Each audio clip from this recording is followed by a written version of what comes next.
নমস্কার, কেমন আছেন সবাই? গৃহিণী সংসারে সবাইকে জানাই আহ্বান। আজ শনিবার, সকাল এখন 8:30টার মতো বাজে। আজকে আমি আমার ভিডিওটি ঠাকুরঘর থেকেই শুরু করলাম। আজ একটি বিশেষ দিন। আজ হলো পৌরা অষ্টমী। পৌরা মানে প্রথম। আমাদের এদিকে নিয়মটি রয়েছে, বাড়িতে মায়ের কোল আলো করে প্রথম যে সন্তান আসে, সে ছেলে হোক বা মেয়ে, তার মঙ্গল কামনার জন্য এই দিনটি পালন করা হয়। তাই আমি সকাল সকাল বাড়ির কাজ সেরে স্নান করে ঠাকুর ঘরে চলে এসেছি পুজো দিতে। এখানে পুজোটা হবে অন্যরকম। প্রথমে আমি একটি পিঁড়ি ভালো করে পরিষ্কার করে ধুয়ে বসিয়ে দিয়েছি। তার উপরে দুটো গোবরের ছোট ছোট বল করে বসিয়ে দিলাম। ওই বলের ওপর দূর্বা নিয়ে ভালো করে বসিয়ে দেব। আমি ঠিক জানি না, এটা আমার প্রথমবার, তাই মা আমাকে একে একে করে নিয়মগুলো বলে দিচ্ছে, আমি সেভাবেই করছি। প্রথমে আমি প্রদীপের সলতে করে নিয়ে প্রদীপটা জ্বালিয়ে নিয়েছি। এইবারে ধূপগুলো ধরিয়ে আমি এখানে ধূপদানিতে পুঁতে দিলাম। একটুখানি সিঁদুর নিয়ে আমি ওই পৌরা পুজোর জন্যে সিঁদুরটা লাগিয়ে দিলাম।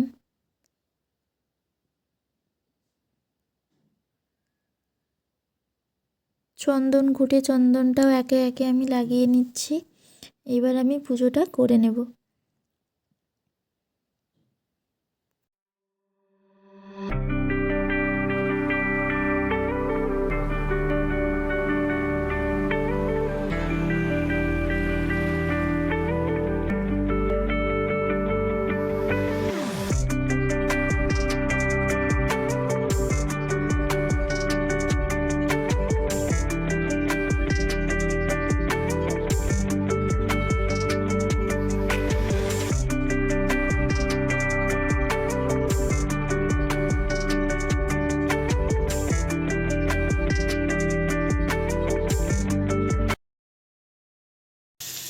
পুজো আমার হয়ে গিয়েছে। সবাই সকালবেলা জলখাবার খাবে, তাই আলু ভেজে নিয়েছিলাম।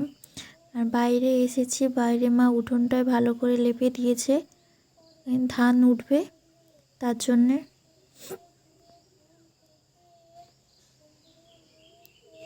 এখন দুপুর 1:30টার মতো বাজে। ওকে আর চিকুকে দুজনকে খেতে দিয়ে দিলাম।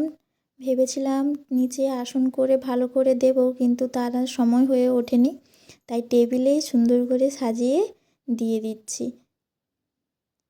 আজ হয়েছিল 5-6 রকমের ভাজা, ডাল, মাছ, সবজি, আর সেরকম কিছু করা হয়নি, অনেক দেরি হয়ে গিয়েছিল।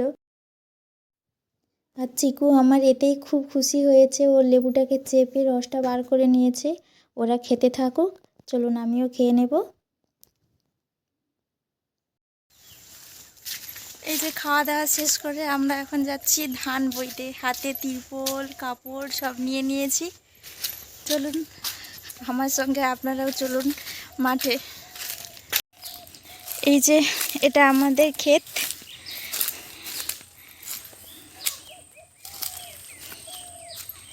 এখন আমরা ধান তুলে নেব। সাবধানে আসো।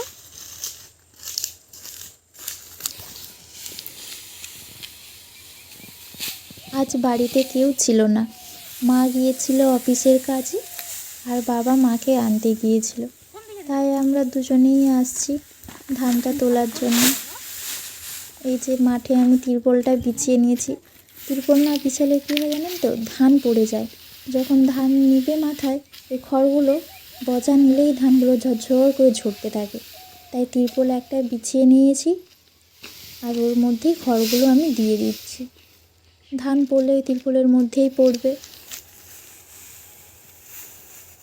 আর তিনটে এ হাতে 3টে, ও হাতে 3টে প্রথমবার এরকম দিয়ে দিলাম। তারপরে আমি আবার ওই খড়গুলোকে এধারে ঘুরিয়ে দেব। আমি আগে কখনো এরকম করিনি, তাই একটু অসুবিধেই হচ্ছিল। মা করতো, বাবা করতো, আমাকে কখনো করতে হতো না।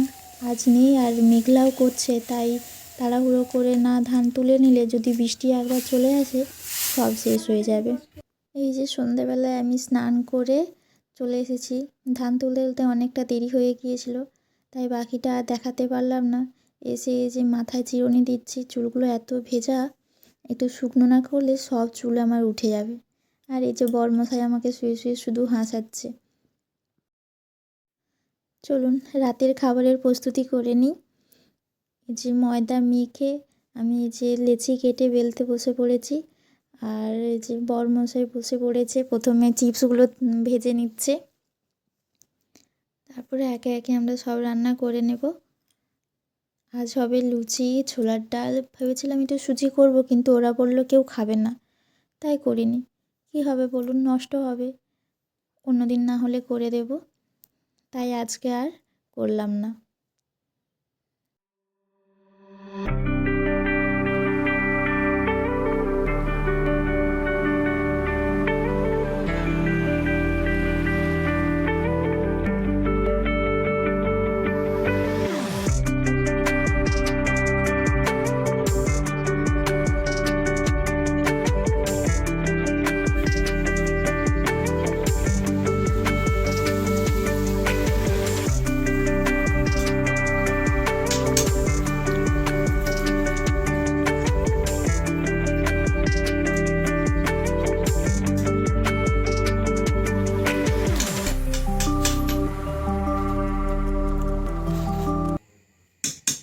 লুচিগুলো ভাজা কমপ্লিট হয়ে গিয়েছে, আর আসন করে ছেলে আর বাবা দুজনে বসে পড়েছে। ছেলে বলছে আমি মালা পরবো না, তাই কান্না করছিল। ওর বাবা বলছে পরে নে, এটা হচ্ছে ওর প্রথমবার। এই 5 বছর হয়েছে, তাই প্রথমবার পৌড়া পালছি ওর, আগে কখনো পালিনি।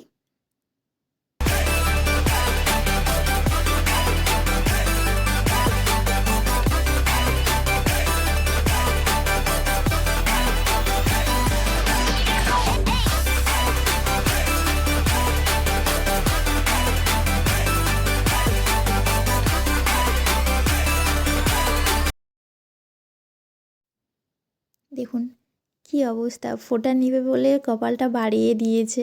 আমি বলছি সোজা হয়ে বস, কিছুতেই শুনছে না, বলছে আমার ওখানেই দাও। আমি বলি আচ্ছা ঠিক আছে।